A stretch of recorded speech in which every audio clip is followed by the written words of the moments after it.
कहानी की शुरुआत होती है एक युवक से जो आराम से कार चला रहा है। अचानक उसकी सुपर कार ब्रेक लगाते हुए बीच सड़क पर रुक जाती है। आसपास मौजूद लोग चौंक कर उसकी ओर देखने लगते हैं। कुछ पहचान कर कह उठते हैं, अरे ये तो शनियू है, स्कूल का सबसे अमीर सेकंड जनरेशन लड़का फिर से नई सुपर कार ले आया। कार का दरवाजा खुलता है और एक युवक आत्मविश्वास भरी मुस्कान के साथ बाहर निकलता है। तभी कार के अंदर से सफेद हील्स की एक जोड़ी नजर आती है। उसके बाद एक खूबसूरत आत्ममुग्ध मुस्कान वाली लड़की बाहर कदम रखती है। स्कूल के लड़के इस नज़ारे को देखकर या तो जलते हैं या नफरत से भर जाते हैं। अभी स्कूल में आया है और एयर होस्टेस डिपार्टमेंट की सबसे अच्छी लड़की को पटा भी लिया। एक और लड़का गुस्से में कहता है, कमाल है, ये तो पहले दिन से ही बाजी मार गया। कुछ और लड़के अपनी हताशा छुपा नहीं पाते। FA की टॉप लड़की भी इसे ही मिलनी थी क्या? भाई ये हैंडसम भी है, अमीर भी, जाहिर सी बात है इसे चॉइस में हमेशा पहला हक मिलेगा। हक ही नहीं, अब तो ये पूरी लाइन क्लोज करने वाला है। मैंने सुना है कई लड़कियां तो इसके पीछे दीवानी हैं। अब दोनों बिना किसी पर ध्यान दिए आराम से स्कूल की इमारत की ओर बढ़ते हैं। छात्र छात्राओं की फुसफुसाहटें चारों तरफ गूंज रही हैं। ऊपरी मंजिल पर खड़ी कुछ लड़कियां नीचे झांकते हुए उस लड़की को देखती हैं जो शनियों के साथ चल रही है। उनमें से एक जलन में कहती है, इससे ज्यादा तो मैं सुंदर हूं, बस थोड़ी देर कर दी, वरना अब तक मैं होती उसके साथ। उफ। दूसरी लड़की मुस्कुराते हुए जवाब देती है, मौका उसी को मिलता है जो तैयार रहता है, अब हार मत मान, पीछे मत रह। उसी वक्त शेन्यू अपनी पहचान भरी मुस्कान के साथ ऊपर देखता है जहां लड़कियां उसे देख रही हैं, और ऐसा मुस्कुराता है जैसे फूलों में मधुमक्खियां खींचा। इसके बाद दोनों मॉल के अंदर चलते हैं खुश मिजाज अंदाज में। लेकिन ये सब एक याद थी शेन्युआन के बीते हुए सुनहरे दिनों की। वो सोचता है कैसे सब कुछ उसके पास था, पैसा, शहरत, लोग, जिंदगी से जलते थे। लेकिन तीसरे साल में सब खत्म हो गया। एक तबाही ने सब छीन लिया। उसके परिवार की तीनों ट्रेवल कंपनियां बंद हो गईं, ऊपर से 1 करोड़ की कर्जदारी। हकीकत में लौटते हुए शेन्युआन कमरे में घुसता है और जोर से पूछता है, भाइयों, जंग भैया नाइट शिफ्ट पर गए क्या? वो घूमता है तो एक रूममेट ठंडी आवाज में कहता है, शेन्युआन, मुझे नहीं लगता हम इतने क्लोज हैं। एक और लड़का पीछे की ओर लेटता है और मखौल उड़ाते हुए कहता है, क्या तू अब भी अपने आप को वही रईस यंग मास्टर समझता है? तुम जब बुलाते थे हम आ जाते थे, जब कहते थे जाने को तो चुपचाप चले भी जाते थे। शेन्युआन कुछ बोल नहीं पाता। उसे सांस लेने के लिए छत पर जाना पड़ता है। मन ही मन सोचता है, वो सारे पुराने दोस्त एक एक करके साथ छोड़ गए, मुझसे कतराने लगे हैं। अब मैं क्या करूं? माँ, बाप और छोटी बहन को किराए के छोटे से कमरे में रहना पड़ रहा है। पहले मैं रोज रोज बाहर जाकर रूम किराए पर ले लेता था, लेकिन अब हालत यह है कि कॉलेज हॉस्टल लौटने के अलावा कोई चारा नहीं। पहले जैसा बेफिक्र और फिजूल खर्च रहना अब तो सोच भी नहीं सकता। पता नहीं अगला पल भी ठीक से जी पाऊंगा या नहीं। तभी पीछे से आवाज आती है। शेन्यू वो पलटता है, झिझकता है, लेकिन फिर चुपचाप वांटिंग के साथ कोने में चला जाता है। उसका चेहरा ठंडा पड़ा हुआ है। वांटिंग बिना कोई भाव दिखाए कहती है, शेन्नन, अब बहुत हो गया, अब मुझसे संपर्क मत करना, उम्मीद है कोई समझदार लड़की तुम्हें मिल जाए। वो एकदम सन्न रह जाता है। शक और तकलीफ से चेहरा उतर जाता है। धीरे से बोलता है, वांटिंग, 3 साल का रिश्ता यूं एक झटके में खत्म? इतनी बेरहमी से वांटिंग की आंखों में ठंडापन साफ दिखता है। वो कहती है जैसे कोई प्योर लव वॉरियर बनकर बोल रहा हो। बालों को ठीक करते हुए बगल में खड़ी लग्जरी कार की ओर देखती है। जाने से पहले एक बार और कहती है, और हाँ, आगे से मुझे वांटिंग मत बुलाना। अगर दोबारा मिल भी गए तो बेहतर होगा कि अनजान बनकर निकल जाएं। इतना कहकर वो आराम से गाड़ी का दरवाजा खोलती है। शेन्युआन ये सब सुनकर पूरी तरह टूट जाता है। वांटिंग कहती है, मेरा दोस्त आया है मुझे लेने। जैसे ही वो बैठने लगती है, शेन्युआन तेजी से दरवाजा पकड़ते हैं। रुको। वो चौंक जाती है, पसीना पसीना हो जाती है, घूमकर पूछती है, अब क्या है? अब उसकी आंखों में प्यार नहीं, बस एक ठंडी सी नजर और कड़वा लहजा है। वो कहती है, जो ब्रांडेड बैग्स मैंने तुम्हें दिए थे, अब शायद तुम्हें उनकी जरूरत न पड़े तो उन्हें वापस कर दो। वांटिंग का चेहरा तमतमा उठता है। शर्म नहीं आती? 3 साल साथ रही हूं और बदले में गिने चुने प्रोडक्ट्स दिए, अब ब्रेकअप हो गया तो वापस मांग रहे हो? शेन्युआन का चेहरा सख्त हो जाता है। हल्की मुस्कान के साथ कहता है, अगर इतनी परेशानी है तो रहने दो, पैसे की जरूरत नहीं। चलो एक बार फिर से उसी पुराने ख्वाब को जी लेते हैं। उसका चेहरा गुस्से से लाल हो जाता है। नफरत से कहती है, दफा हो जाओ। तभी कार के अंदर से किसी बुजुर्ग की आवाज आती है, वांटिंग, बैठो, नाराज होने की जरूरत नहीं। युवक, कहाँ जा रहे हो? अगर चाहो तो छोड़ दूं? शेन्युआन उसकी ओर देखता है। एक बूढ़ा आदमी बैठा है जो खुद को बहुत समझदार मानता है। मन में सोचता है, मैं इसे वांटिंग बुलाऊं तो देहाती, लेकिन ये कहे तो सब ठीक। वाह क्या मजाक है। ठंडे लहजे में जवाब देता है, नहीं चाहिए, मेरा घर पास ही है। बूढ़ा आदमी एक तरह से ताना मारते हुए कहता है, हम दोनों व्यस्त हैं, बस चिंता हुई कहीं सदमे में कुछ उल्टा सीधा न कर बैठो। मुझे लगा तुम्हें घर छोड़ दूं तो बेहतर होगा। ये सुनकर शैनिवान को ऐसा लगता है जैसे मिर्च चबाई हो। दिल के अंदर तक जलन होती है। सोचता है, एक तो जख्म दिया, ऊपर से छुरी भी घुसेड़ दी। अगर अब भी कुछ न कहूं तो सच में मूर्ख कहलाऊंगा। फिर गर्दन झुकाकर दरवाजे की ओर देखता है और शालीनता से जवाब देता है, भाई साहब, आप अच्छे इंसान हैं, आपकी भलाई का शुक्रिया, लेकिन मेरा घर तो बहुत पास है, बस कुछ ही कदम की दूरी पर है। शनिवान उसकी तरफ मुड़ते हैं और बोलते हैं, वो तुम अच्छी लड़की हो, उम्मीद है कि तुम आगे चलकर उसका अच्छे से ख्याल रखोगी। वॉकिंग थोड़ा हैरान है, उसे समझ नहीं आता कि शैनवान क्या करने जा रहे हैं। वो कार में बैठ जाती है। कार में बैठे आदमी के चेहरे पर आत्मसंतुष्ट की मुस्कान है। वो कहता है, चिंता मत करो वारंटिंग, मैं वांटिंग का ख्याल रखूंगा। इसी पर शैनवान हरकत में आते हैं। एक मर्द का फर्ज है कि वो औरत को सबसे बेहतरीन चीजें दे। वांटिंग की कुछ आदतें हैं, उन्हें याद रखना। पहली, उसे डर कॉन्डोम इस्तेमाल करना पसंद है। दूसरी, उसे फिश नेट स्टॉकिंग्स पहनना अच्छा लगता है। और तीसरी, उसे नर्स और पुलिस की वर्दी पहनना पसंद है। सेक्स के वक्त कार में बैठा आदमी इतना गुस्से में आ जाता है कि उसका चेहरा एकदम सफेद पड़ जाता है। वो ताना मारते हुए कहता है, बोलने में तो बड़े माहिर हो। इतना कहकर वो शीशा चढ़ा लेता है और कार तेजी से दौड़ जाती है। शैनिवान बस खड़े रह जाते हैं, कार को जाते हुए देखते हैं और हल्की सांस भरते हुए बुदबुदाते हैं, अंकल, मैंने तो बस जरूरी बातें कही थी, शायद वांटिंग तुम्हारा फैसला सही हो। तेज धूप आंखों में चुभती है।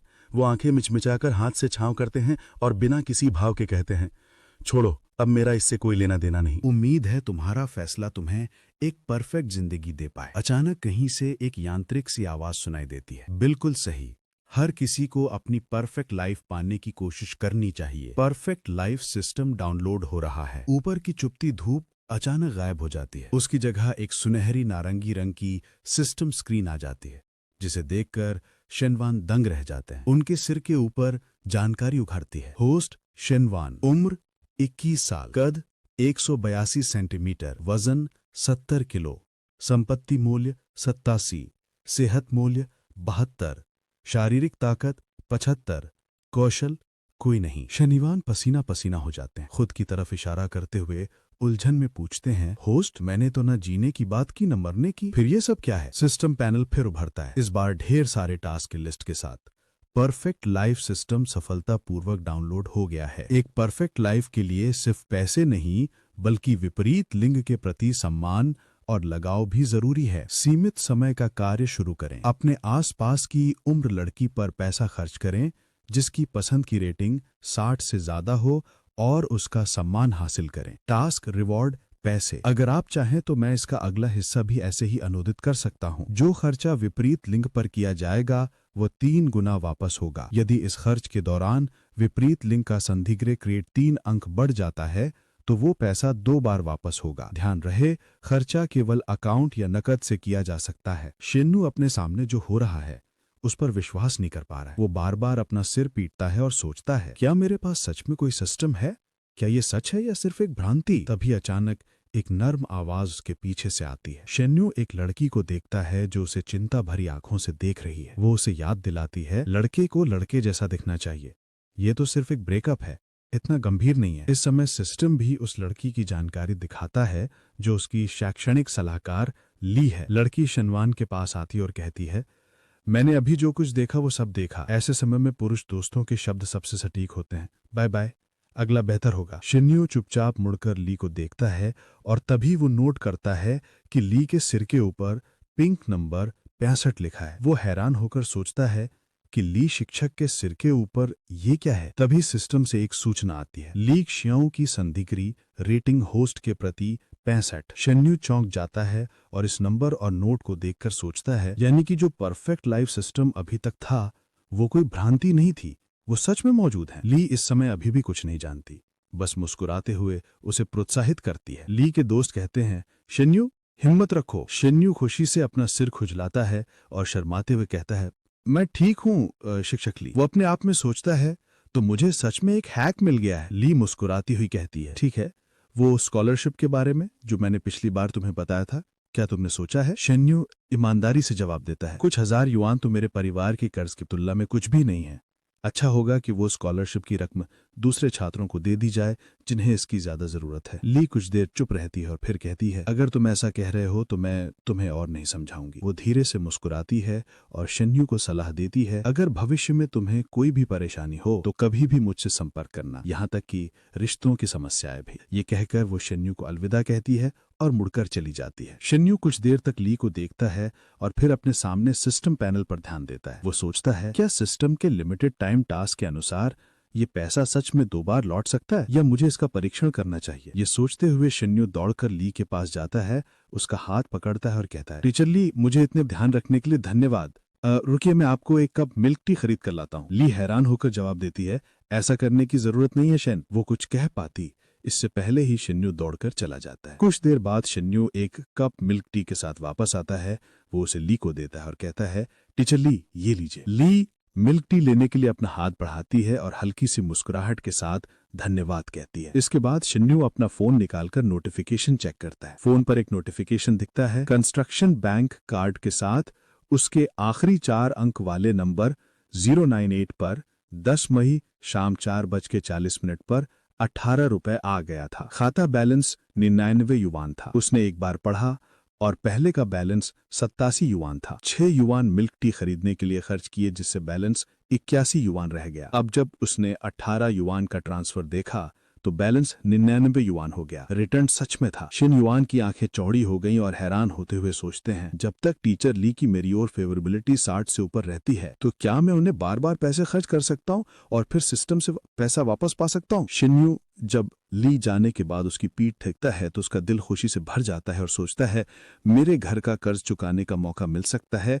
बस अगर सही से काम किया तो मेरा घर पहले से भी ज्यादा अमीर हो जाएगा। शिन युआन की आंखों में चमक आ जाती है और वो सोचता है, मुझे अतीत में लौटने की जरूरत नहीं है, मुझे अतीत से आगे निकलना है। वो रुकता है और हिसाब लगाता है, मगर मेरा वर्तमान पूंजी तो सिर्फ 99 युआन है, ये बहुत कम है।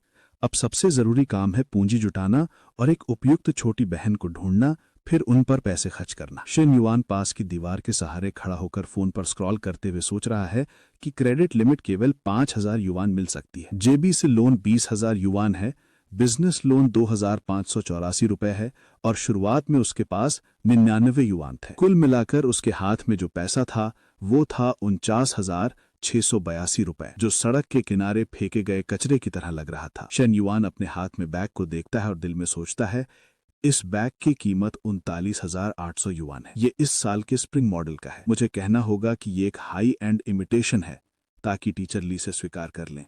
ये सोचकर बैग वो को हाथ कहती में है, पकड़े हुए मैं एक टीचर शन हूँ, युआन ये ली सब की मेरी ऑफिस जिम्मेदारी जाता है। इसमें वो कोई दरवाजा खास बात नहीं खटखटाता है। है। मैं बाकी दिल में स्टूडेंट्स के साथ सोचता भी है, ऐसा ही व्यवहार मुझे करती नहीं हूँ। पता टीचर ये ली का जरूरी कोई नहीं है। बॉयफ्रेंड है या नहीं। शेनवान ने इसे लीजी पहले ही दरवाजा समझ खोलने लिया के था लिए और बाहर कहता आती है, है और ये उसे बैग देखते हुए एक हैरान हाई होकर एंड पूछती है, इमिटेशन है। शेन, इसकी कीमत बस 200 ये तुम रुपए हो? है। आप तो जानती हैं शिनवान कि मेरे शिष्टता घर की से हालत पूछता क्या है, है। मैं कैसे टीचर बेवजह ली, खर्च कर क्या सकती मैं हूँ? आपको परेशान कर आपने रहा हूँ? मेरी इतनी क्या मदद आप खाना की बना रही है। हैं? अगर मैं कुछ न करूँ लीजी तो शिनवान क्या की मैं तरफ इंसान बैग को भी हूँ? देखकर जिज्ञासा से हालांकि ये पूछती बैग है, ज्यादा कीमती क्या नहीं बात है? फिर भी ये मेरी थोड़ी सी शिनवान भावना है। बिना अगर गोलमोल आप बात बुरा न किए माने तो बैग उसे कृपया देते इसे हुए स्वीकार कहता है, करें। टीचर लीजी जी, आपने शेनवान मेरी को 3 देखती साल है, की सोचते यूनिवर्सिटी हुए की कि पढ़ाई में उसने बहुत इतना मदद कह की। दिया है। मैं अगर अब हमेशा इसे न महसूस स्वीकार करता था किया कि मुझे तो कुछ ये करना उसकी चाहिए, बेइज्जती होगी। लेकिन आज ऐसे मैंने वक्त पर आखिरकार मुझे उसे और दूसरों की उत्तेजित मदद नहीं करने करना की चाहिए। अहमियत ये और सोचकर गर्मजोशी समझ वो ली। शेनयोन के हाथ से ये बैग मेरी ले तरफ लेती से है एक छोटी और सी कहती चीज है, ठीक कृपया है, कर इसे फिलहाल स्वीकार मैं करें। इसे रख लूंगी। लीजी बाद में आपके शिनवान के हाथ जन्मदिन या में किसी बैग को छुट्टी पर देखकर मैं हैरान आपको होकर एक और सोचती है, उपहार दूंगी। ये बैग इसी बहुत बीच महंगा लगता है। अचानक रसोई से एक खुशबू आती है। लेक्सियो तुरंत अंदर दौड़ता है और चिल्लाता है, अरे नहीं, मेरी ब्रेस्ट मीट जल रही है। और वो इस मौके का फायदा उठाकर अपने जूते उतारकर अंदर चला जाता है। लेक्सियो रसोई से सिर बाहर निकालकर कहता है, शेनवान, तुमने खाना नहीं खाया है ना? मेरे साथ रुककर खाओ। शेनवान मुस्कुराते हुए सोचता है, जब तक उसके बॉयफ्रेंड को कोई दिक्कत नहीं है तो मेरे लिए खाना रुकना ठीक है। आखिरकार नजदीकी संपर्क से दोस्ती बढ़ती है और सिस्टम से ज्यादा पैसे मिलते हैं। तभी सिस्टम का नोटिफिकेशन आता है, कंस्ट्रक्शन बैंक कार्ड आखिरी 4 अंक 098 11,19,000 रुपए 10 मई 18:45 पर प्राप्त हुए। वर्तमान बैलेंस 12,23,000 रुपए। शेनवान अपना फोन खुशी से उठाता है, सोचते हुए ये ट्रांसफर हो गया है। 39,800 रुपए वाला बैग 3 गुना रिटर्न मिलने से 1,19,000 रुपए हो गए। अगर 100 रुपए का खर्च घटा दें तो मुझे करीब 80,000 रुपए का मुनाफा हुआ है। ये पहली बार है कि मैंने इतनी रकम कमाई है, और वो भी खुद से। ये है युवा, ये है विजय। वो लंबे समय से इसके बारे में सोच रहा था और उसे ये नहीं पता था कि लिया ने खाना बनाना खत्म कर लिया है। वो मुड़ती है और शेनहू को बुलाती है। बैठो और खाओ, क्यों खड़े हो? वो चौंक जाता है और पूछता है, क्या सिर्फ हम दोनों खा रहे हैं? तुम्हारा बॉयफ्रेंड कहाँ है? ली अपना सिर घुमा देती है, अपनी एप्रन उतारते हुए, और जवाब देती है, क्या कह रहे हो? मेरा कोई बॉयफ्रेंड नहीं है। क्यों नहीं उतार सकती? शेनवान टेबल पर हाथ रखकर लीजी के पास जाता है और कहता है, टीचर लिया, मुझे मदद करने दो। लेकिन लीजी शैली मना कर देती है, नहीं, कोई जरूरत नहीं है। लेकिन शेनवान जल्दी से उसकी एप्रन उतारने में मदद करता है। शेनवान उसके पीछे उसकी ग्रेसफुल आकृति को देखता है और कहता है, कोई बात नहीं, बस थोड़ी देर में हो जाएगा। अचानक बाहर से एक तेज आवाज आती है, तुम लोग क्या कर रहे हो? दरवाजे पर लीजी के लेक्स की छोटी बहन खड़ी है। शेन चौंक जाता है और हड़बड़ाते हुए कहता है, कुछ नहीं। लेक्सियो हंसते हुए पूछती है, आज इतनी देर से घर क्यों आए हो? आओ खाना खाओ। एप्रन उतारने के बाद लीजी अपनी छोटी बहन को गले लगाती है और कहती है, ये मेरी छोटी बहन है। शेन्युआन मुस्कुराते हुए धीरे से हाथ उठाकर कहता है, नमस्ते लिंग। लिंग का चेहरा गुस्से में दिखता है। वो ठंडी नजरों से देखती है और कहती है, मैं ठीक नहीं हूँ। शेन ये देखकर कि स्थिति ठीक नहीं है, एक बहाना बनाता है, टीचर लिया, मैंने पहले ही खा लिया था, अब मैं स्कूल वापस जाता हूँ। लिया थोड़ी हैरानी से उसकी पीछे जाती पीठ को देखती है, सोचती है वो खा चुका है, लेकिन अभी तो वो बैठकर खाना चाहता था। लिंग अपनी बाहों में हाथ डालकर शेनवान की पीठ को देखती है और कहती है, सिस्टर, मुझे लगता है कि उसके इरादे सही नहीं है। लीजी तुरंत जवाब देती है, वो बस मेरा स्टूडेंट है। लिंग ये सुनकर और भी गुस्से में आ जाती है और चिल्लाती है, क्या बेशर्मी है, एक स्टूडेंट अपनी टीचर को गले लगाने की कोशिश कर रहा है। लीजी ये सुनकर थोड़ी असहज हो जाती है, अपनी छोटी बहन को टेबल पर धक्का देते हुए उसे खाने के लिए उकसाती है। शेन इस साइड पर अभी भी सोच रहा है। रास्ते में चलते हुए वो सोचता है कि अगला पैसा किस पर खर्च करूं। एक तरफ टीचर लिया सिर्फ एक टीचर स्टूडेंट रिश्ता है, दूसरी तरफ वो जो कि पैसे की भूखी नहीं है। अचानक सामने से एक आदमी बेवजह सीधे गिर पड़ता है। शेनवान की बाहें पकड़ते हुए वो सामने वाले को तुरंत पहचान लेता है और पूछता है, अरे वाह, क्या हुआ? वो आदमी कांपता हुआ हाथ बढ़ाता है, उसका चेहरा पीला और बेजान है। शेनवान से गिड़गिड़ाते हुए कहता है, भाई शेन, मेरी गॉडेस फैंग म्यूनू उस दामले जियान के साथ मूवी देखने गई है। यह सूखा मुरझाया आदमी कोई और नहीं बल्कि शेनवान का रूममेट हैंगा है। उसकी ये बातें शेनवान को फैंग मेनू की याद दिला देती है। 20वीं क्लास की इंटरनेशनल ट्रेड डिपार्टमेंट की क्लास ब्यूटी। दोनों का कोई रिश्ता नहीं रहा, यहाँ तक की बातचीत भी नहीं। ये सोचकर वो अवाक रह जाता है और पूछता है, बस यही बात? हाँ। शेनवान की उदासीनता देखकर हैरान होकर हैंगा पूछता है, भाई शेन, ये क्या एक्सप्रेशन है? तुम मेरा मजाक तो नहीं उड़ा रहे? शेनवान इधर उधर देखता है और कहता है, शोर मत करो, देखो वो कौन आ रही है। अचानक हैंगा की आंखें चमक उठती हैं। सामने चल रही दो खूबसूरत लड़कियों को देखकर उसका चेहरा तुरंत लाल हो जाता है और उसकी रंगत भी वापस आ जाती है। वो उत्साह से पूछता है, शेनवान, वो बस उस लिनपिंग के साथ मूवी देखने गई है ना भाई शेन? वे किसी रूम रेंट करने नहीं गए। मैं बहुत खुश हूँ, मेरा अभी भी मौका है ना? हैंगा की इस दयनीय हालत को देखकर शेनवान सोचता है, किसी लड़की को पसंद करके खुद को इतना छोटा कर लेना। हैंग, तू इस तरह मीठे फल कैसे खाएगा? लेकिन जब उसकी नजर आगे पड़ती है तो उस लड़की के सिर पर 70+ का नंबर देखकर शेनवान चौंक जाता है। वो बड़बड़ाता है, अरे बाप रे, इसके पास भी नंबर है और वो भी टीचर ली से ज्यादा। लाइक, सब्सक्राइब करो और पार्ट 2 चाहिए तो कमेंट करो।